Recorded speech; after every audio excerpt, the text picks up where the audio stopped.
Dr. Abedi Bwanika teeka oba ye ssentebe w'olukiiko luteekateeka omukolo gw'okwebaza Katonda guteekeddwa omukulu Mathias Mpuuga kamisona wa Parliament. Twagala kati ate atutemeretemere enteekateeka z'omukolo nga bwe ziyimiridde abagenyi be tusuubira omugenyi omukulu ku mukolo. Omugenyi omukulu ku mukolo guno ye Katikkiro wa Buganda Charles Peter Mayiga gwe twayitanga omugenyi omukulu, naye wagenda kubeerawo n'abantu abalala bangi abakulu abaggundiivu mu ggwanga lino, bannaddiini ab'enjawulo, abamembers ba Parliament, baminisita Parliament ate abasayinize omusajja afuluma teboga nti bagenda kubeerawo. Gamba gwe ne Joyce baagala ne Seggona abatande bakusayininga mwe mujja okubeerawo. Olunaku olw'abirimu olumu abantu abamu bagenda kuzirika kubanga bagenda kulaba nti amaanyi balina matono mu bye boogera. Nkubulidde nti beere Masaka ogenda kulaba abamemba ba Parliament bayitirivu obungi, aba opposition, aba NUP, aba NRM, mikwano gya Honorable Mathias Mpuuga bagenda kubeerawo, baminisita, abasuubuzi, abantu ab'enjawulo, abaana b'amasomero, kubanga Honorable Mathias Mpuuga ng'ogyeko bano abamusiiga ettosi alina omukululo, alina emirimu gy'akoze. Honorable Mathias Mpuuga emirimu gye yagitandikira Mengo mu Buganda, ogwo omukululo munene nnyo, gye yali Muzambogo, n'abeera mu bavubuka, n'abeera minisita. Honorable Mathias Mpuuga ewaffe mu Buddu y'omu ku bakulembeze abatisibwamu ekitiibwa olw'emirimu gy'akoze. Abadde member wa Parliament, kati kino kisanja kya kusatu, n'abeera leader of opposition. Bw'obeera leader of opposition tokolagana ba opposition bokka, n'abeNRM, abaawa bali mu gavumenti, baminisita, emirimu gye bagissaamu ekitiibwa. Mwalaba wano ng'asiibula mu Parliament, bamuwa standing ovation okuva ku buli side nga basiima emirimu gye. Honorable Mathias Mpuuga alina abantu aba buli kika ebweru wa Uganda. Nalabye omwami ava Chicago yaguze tiketi ye abeera Chicago n'agimpeereza njinaawo ku ssimu, agenda kujja lwa mukolo gwa Honorable Mathias Mpuuga. Kakati olunaku olwo lunaku lwa ssanyu, lunaku lwa kutendereza Katonda olw'emirimu gy'akozesa Honorable Mathias Mpuuga. Ate naffe twebaze Mukama ne Honorable Mathias Mpuuga naye nga tumusiima olw'ebyo by'akoze ebirungi. Baatugambye nti mugenda tutandika ekibiina era ku olwo mukirangirira abantu babuulira amazima.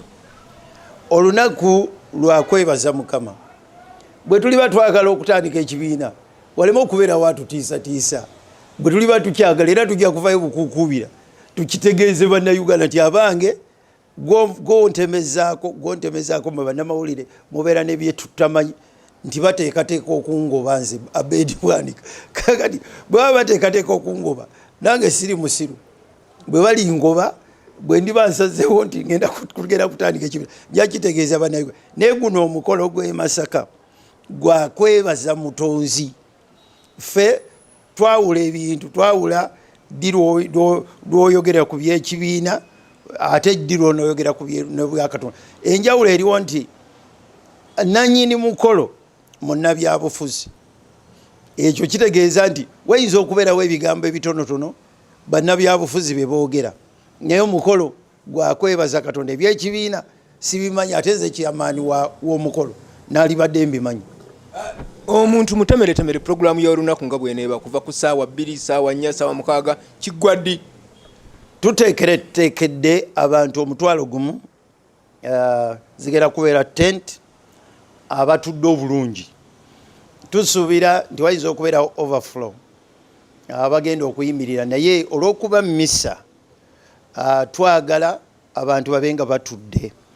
Era tusaba omuntu yenna agenda okujja mu mukolo ogwo kirungi okutuuka wakati wa ssaawa 1 ne ssaawa 2 okusobola okuwa ekifo wogenda okutuula. Ssaawa 4 zennyini misa egenda kuba etandise. Misa eyo egenda kukulemberwa dayosisi yennyini wa Bishop Jumba olw'okuba Honorable Mathias Mpuuga Mukatuliki. Kakati Bishop Jumba ye yamanya ani agenda okusoma misa.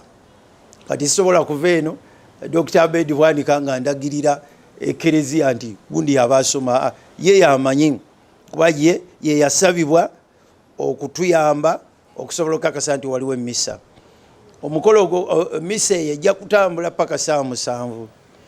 Ku ssaawa 7 paka ssaawa nga 9 wabeerewo okwogera okw'abantu ab'enjawulo.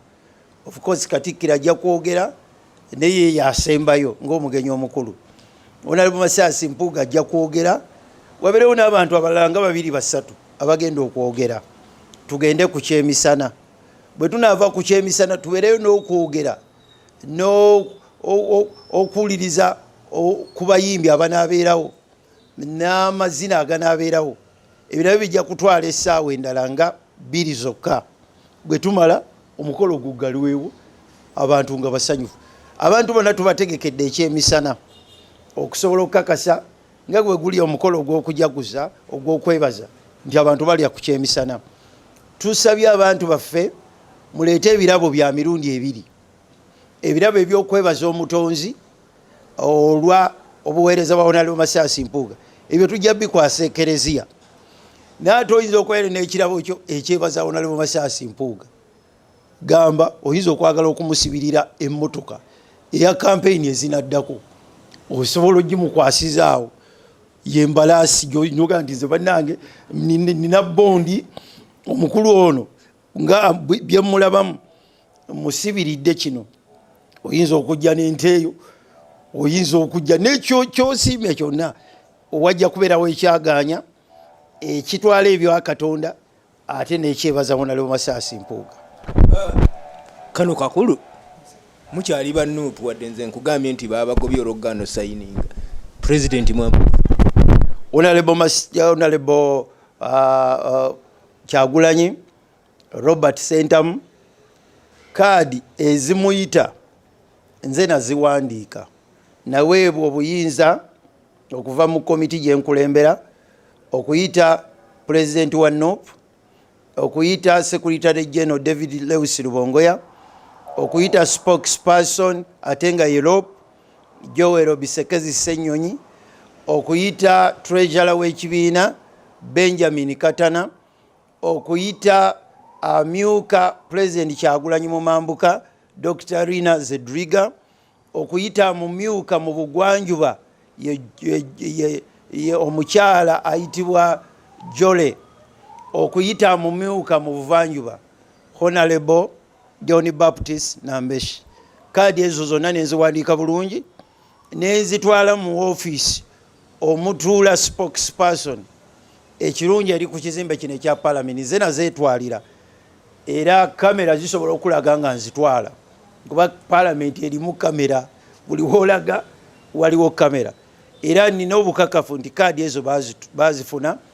Tujja kusanyuka okubalaba e Masaka kubanga Honorable Masasi Mpuuga ye Deputy President wa Nuupu. Honorable Masasi Mpuuga yali Leader of Opposition nga aweereddwayo ekibiina kya Nuupu. Honorable Masasi Mpuuga Commissioner ate era ava mu kibiina kya Nuupu ate member wa Parliament ku lwa Nuupu.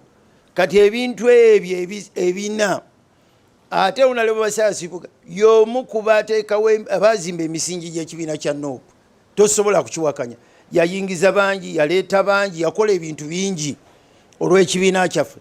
Nja kwewuunya nnyo nze Abedi Bwanika nga President Kyagulanyi talabise ku mukolo. Nja kwewuunya nnyo abakulira Nuupu e Kavule nga babuze ku mukolo ogwo ogw'ebyafaayo. Emabega kaawo nga bajjako Honorable Masasi Mpuuga okuteekako Joel Senyonyi.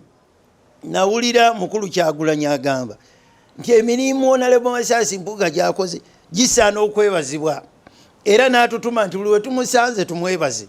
Naye yamma kennyini nti bajja kufunayo olunaku okukola akabaga akebaza Honorable Masasi Mpuuga.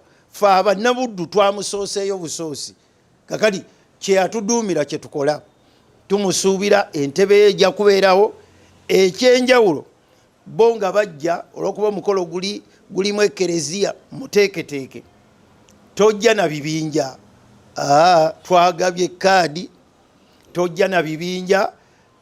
tetwetaaga bibinja, twetaaga abantu nga bwe twabasengese mujje ku mukolo ogwo.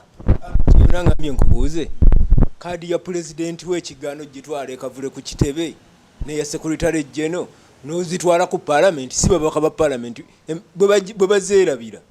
Ate obeera munafu ng'olina spokesperson w'ekibiina omwogezi w'ekibiina n'omubuusabuusa nti ate kaadi tasobola zituusa ku banne. Ezo kaadi zaatuuka bulambirira kubanga ono ye mwogezi. Singa baali bamuggyeko ku bwogezi ngali badde nzitwala ekavule ninafuna omukisa nti omwogezi ndi naye wano ekavule nakoma ndoza waliwo netwali tulinayo okusaba lwe nakoma okulinnyayo endudde nenengerawo mpitawo nyaawo nengerawo. Mwebale nnyo ekyo ekibuuzo kijja kumala. Mwebale okugoberera Beg TV, mugende ku mutimbagano musome amawulire gaffe ge tuwandiika ku begmedia.com olabe style olabe obukugu obuli mawulire ago. Tweyanziza.